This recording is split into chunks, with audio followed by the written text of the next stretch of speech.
Back here in studio with me now is Francesca Page of Newsmax TV, and also joining us is Jennifer Marshall. She is the Vice President for the Institute for Family, Community and Opportunity for the Heritage Foundation. Jennifer, we thank you for your time. Thanks for Skyping in from Washington. And can you explain for us these key indices you're tracking and why they're so important? Well, thank you so much for having me on. It's my pleasure to talk about these issues because they're so important for America and the opportunity of all Americans. When we talk about opportunity, we sometimes have a reductionist conversation that focuses primarily on economic indicators. But really, we've got to be talking about the cultural and social underpinnings of opportunity as well. And that's why in the 31 indicators that we cover in the Index of Culture and Opportunity, we look at a range of cultural indicators as well as poverty and dependence indicators and economic and educational ones. And what we find is that too many of these are headed in the wrong direction. But we do have some high points and some things that are going in the right direction. The purpose of the index is to get more of those wrong indicators on the wrong track going in the right direction. Jennifer, what trends are we actually seeing at this point? Well, one of the things that's very concerning is the rapid growth in unwed childbearing. This year, we're looking at the 50th anniversary of the War on Poverty. And when that began in the 60s, the unwed childbearing rate was single digit. It was about 6 or 8%. Today, 4 out of 10 children are born outside of marriage. And among blacks, it's more than 70%. That is going to have a profound effect on a child's life, and they're going to be at much greater risk of challenges, whether it's educationally or in economic terms, much greater risk of being in poverty and so on. Now, those challenges can be overcome, and it's wonderful when we see people meeting the odds and beating the odds.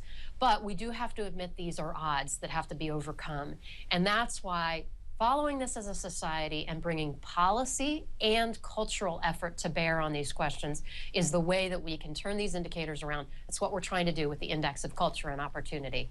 Jennifer, would you say in that sense, are we moving in a negative direction when it comes to culture and opportunity? I mean, is there any good news in terms of trends? There are some good spots in this, and Catherine Lopez highlights one in her article that she submitted. We have about a dozen commentators who contributed pieces to this, and it makes it a very good read.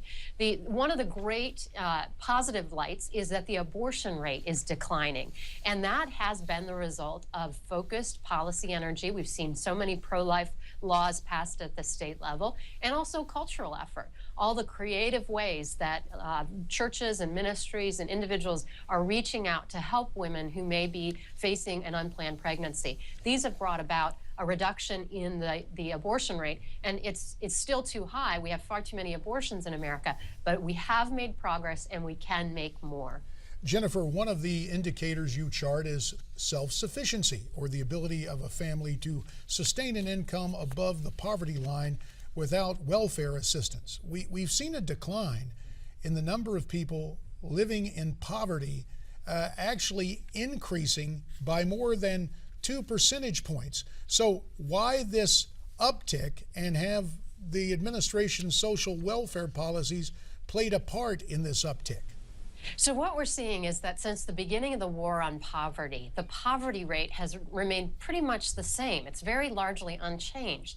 Now, there is quite a bit more service and help given from the federal government. So in fact, we have 80 federal programs right now that are supplying that they're funded at the tune of $1 trillion at both state and federal level. And these are supplying cash, food, housing, medical assistance, social services to poor and low-income Americans.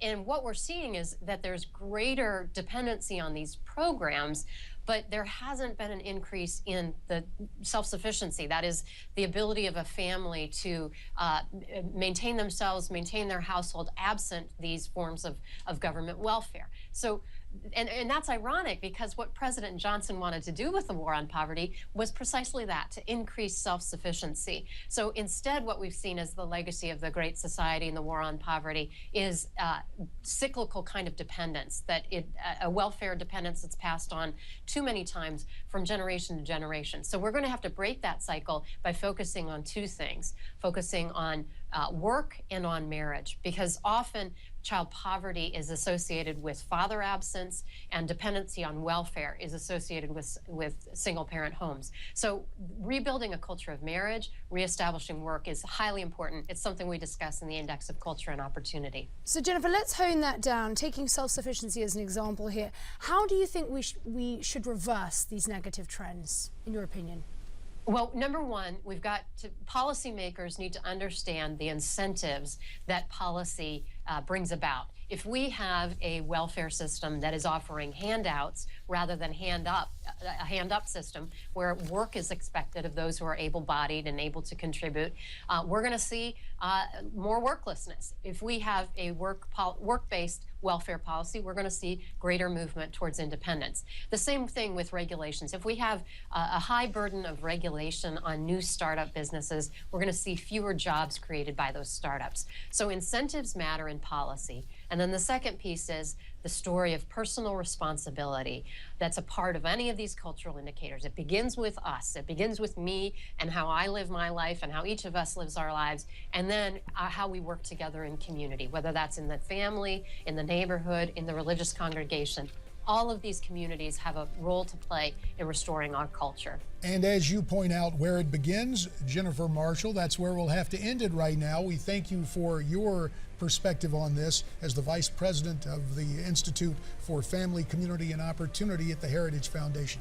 Thank you so much. Thank you. We'd like to get your comments. Why don't you tweet us your comments at Newsmax TV, #AmericasForum.